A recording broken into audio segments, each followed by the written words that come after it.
29 août 2025. Palais de l'Élysée, Paris. 14h37, dans une salle fermée au public, Emmanuel Macron vient de prononcer 7 mots qui vont changer le destin de l'Europe. 7 mots que Berlin n'attendait pas. 7 mots que Bruxelles redoutait. 7 mots qui, en ce moment même, font trembler les chancelleries de Moscou à Washington. Mais pour comprendre ce qui s'est vraiment passé ce jour-là, il faut remonter 3 mois en arrière. Il faut comprendre ce que personne ne vous a dit. Il faut voir ce que les caméras n'ont pas filmé. Parce que ce n'est pas une simple réunion de défense. C'est un coup d'État silencieux. Une révolution gaullienne au cœur de l'Europe du XXIe siècle. Et vous allez découvrir comment un seul homme a décidé de tout changer. Mai 2025. Pendant que les Européens débattent, le monde brûle. À l'est, les chars russes ne reculent pas. Au sud, les routes migratoires explosent. Et au centre de tout ça, l'Europe. Fragile. Divisée. Incapable de se défendre seule. Les chiffres sont brutaux. 57 milliards d'euros. C'est ce que l'Allemagne dépense pour sa défense. 47 milliards pour la France. Plus de 100 milliards au total. Et pourtant, l'Europe reste dépendante. Dépendante de l'OTAN. Dépendante des Américains. Dépendante d'un parapluie nucléaire qui pourrait se refermer du jour au lendemain. Emmanuel Macron le sait. Il l'a toujours su. Depuis 2017, il répète la même chose, l'Europe doit devenir souveraine. Autonome. Capable de se défendre par elle-même. Mais il y a un problème. Un seul pays peut bloquer cette vision. Un seul partenaire peut tout faire échouer. L'Allemagne. 7 mai 2025. Rencontre secrète à la frontière franco-allemande. Olaf Scholz arrive avec ses dossiers. Ses tableaux Excel. Ses calculs de répartition des coûts. Il veut parler budget. Transparence. Équité. Macron, lui, veut parler d'histoire. Chancelier, dit-il, nous ne sommes pas ici pour négocier un contrat. Nous sommes ici pour sauver l'Europe. Mais Scholz ne l'entend pas de cette oreille. Pour lui, la défense européenne, c'est d'abord une question de chiffres. Qui paie quoi? Qui contrôle quoi? Qui profite de quoi? Et c'est là que tout se complique. Parce que derrière les sourires diplomatiques, derrière les communiqués de presse, il y a une guerre. Une guerre silencieuse.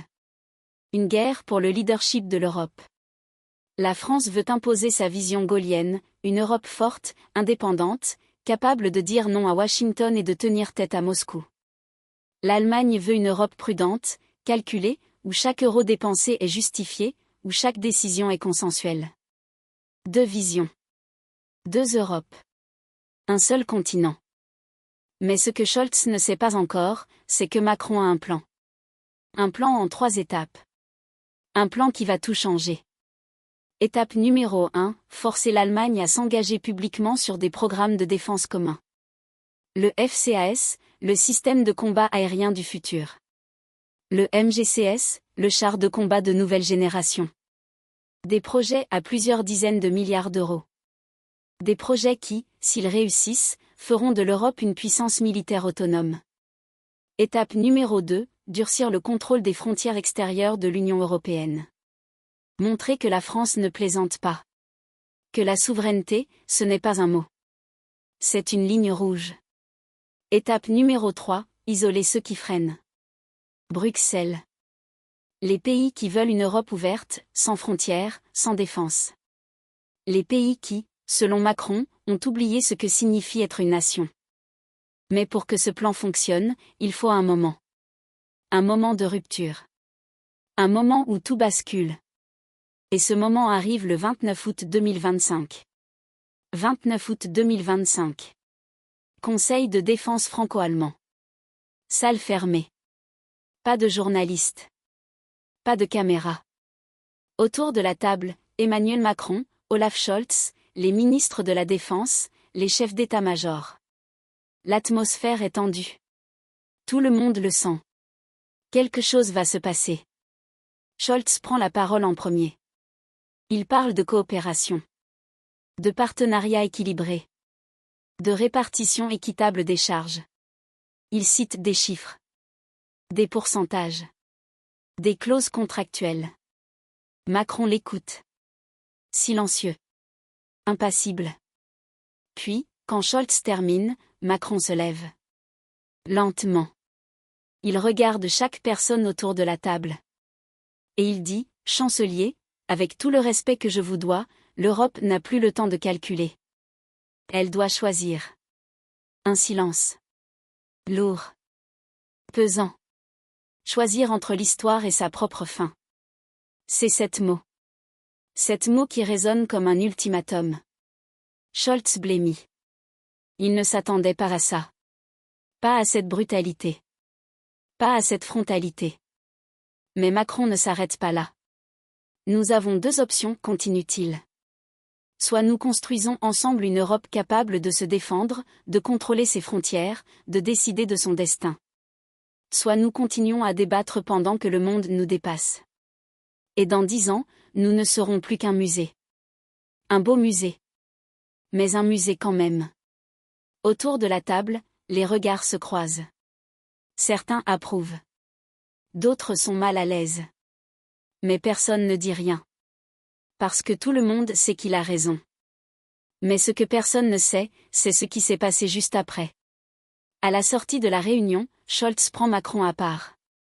Les deux hommes s'isolent dans un couloir. Pas de conseiller. Pas de témoin. Emmanuel, dit Scholz, vous jouez à un jeu dangereux. Vous ne pouvez pas imposer votre vision à toute l'Europe. Macron le regarde droit dans les yeux. Olaf, je ne l'impose pas. Je la propose. Mais si personne ne la saisit, la France agira seule. Et vous savez ce que ça signifie. Scholz sait. Ça signifie la fin du moteur franco-allemand. Ça signifie une Europe fracturée. Ça signifie que la France pourrait se tourner vers d'autres partenaires. L'Italie. L'Espagne. Les pays de l'Est. Et laisser l'Allemagne isolée. C'est un coup de poker. Un coup de poker monumental. Et Scholz doit décider. Maintenant. Septembre 2025. Les négociations reprennent. Mais cette fois, tout a changé. Parce que Macron a fait quelque chose que personne n'attendait. Il a rendu publique sa position sur les frontières. Il a déclaré, devant les caméras, que la France ne tolérerait plus la faiblesse de Bruxelles sur le contrôle migratoire. Que les frontières extérieures de l'Europe devaient être protégées. Fermement. Sans compromis. Et ça change tout. Parce que soudain, Macron n'est plus seul. Les pays de l'Est applaudissent. L'Italie soutient. L'Espagne hésite, mais penche du côté français. Même certains pays du Nord commencent à se poser des questions. Bruxelles, elle, est furieuse. Donald Tusk, président du Conseil européen, convoque une réunion d'urgence. Il parle d'unité. De solidarité. De valeurs européennes. Mais Macron ne recule pas, Monsieur le Président, répond-il lors d'une conférence de presse, les valeurs européennes, ce n'est pas l'angélisme. C'est la capacité à protéger nos citoyens. À défendre nos frontières. À garantir notre sécurité. Si Bruxelles ne le comprend pas, alors Bruxelles est le problème. Les médias s'enflamment. Les réseaux sociaux explosent. Les commentateurs politiques se déchirent. Certains accusent Macron de populisme. D'autres le saluent comme le seul leader européen capable de dire la vérité. Mais pendant que tout le monde débat, Macron, lui, agit. 22 septembre 2025. Annonce officielle. La France, l'Allemagne et l'Espagne confirment leur engagement dans le programme FCAS.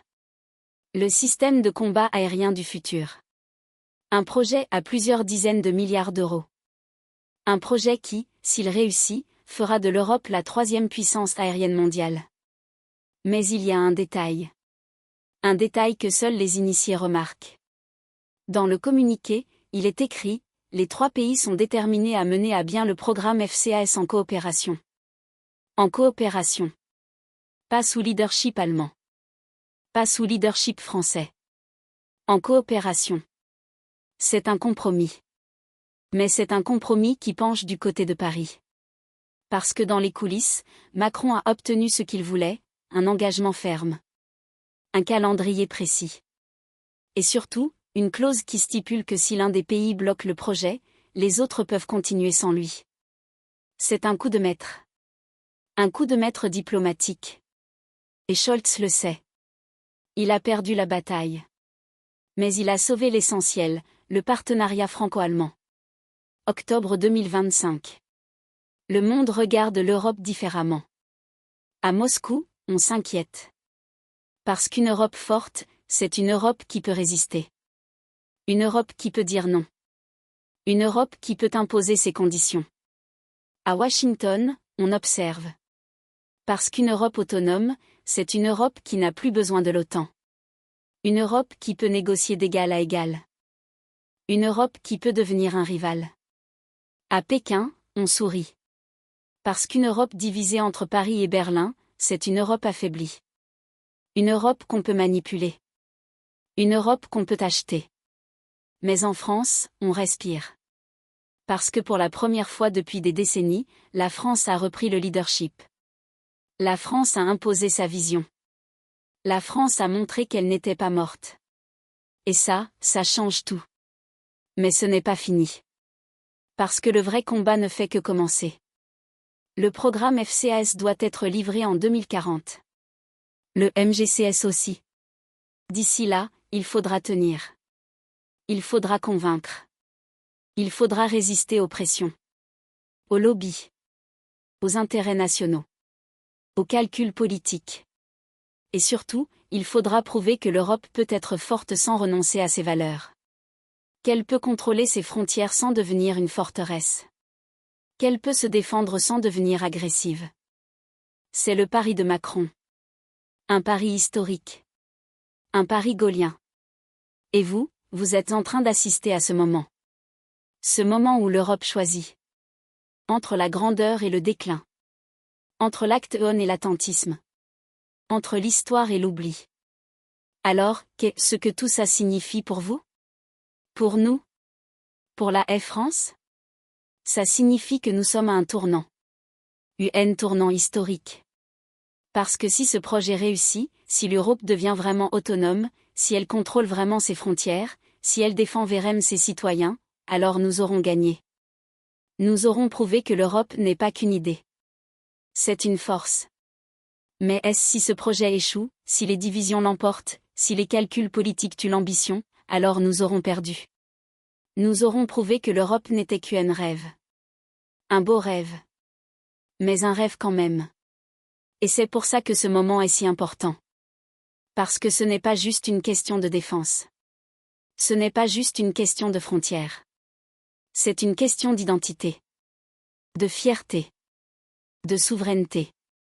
C'est la question de savoir qui nous sommes. Et qui nous voulons être. Alors, la prochaine fois que vous entendrez parler de l'Europe, de Bruxelles, de Macron, de Scholz, souvenez-vous de ce moment. Souvenez-vous du 29 août 2025. Souvenez-vous de ces 7 mots. L'Europe doit choisir entre l'histoire et sa propre fin. Parce que ces mots, ce ne sont pas juste des mots. C'est un appel. Un appel à l'action. Un appel à la grandeur. Et vous, vous avez le choix. Vous pouvez rester spectateur. Ou vous pouvez devenir acteur. Vous pouvez accepter le déclin. Ou vous pouvez exiger la grandeur. Vous pouvez subir l'histoire. Ou vous pouvez la faire. La France a choisi. L'Europe hésite encore. Et vous? Si cette histoire vous a touché, si elle vous a fait réfléchir, si elle vous a donné envie de vous battre pour une Europe forte et souveraine, alors partagez-la. Commentez. Débattez. Parce que c'est comme ça que l'histoire se fait. Pas dans les palais. Pas dans les bureaux. Mais ici. Avec vous. Avec nous. La grandeur n'attend pas. Notre sécurité, nos règles. L'Europe qui protège, pas l'Europe qui subit. La France est de retour.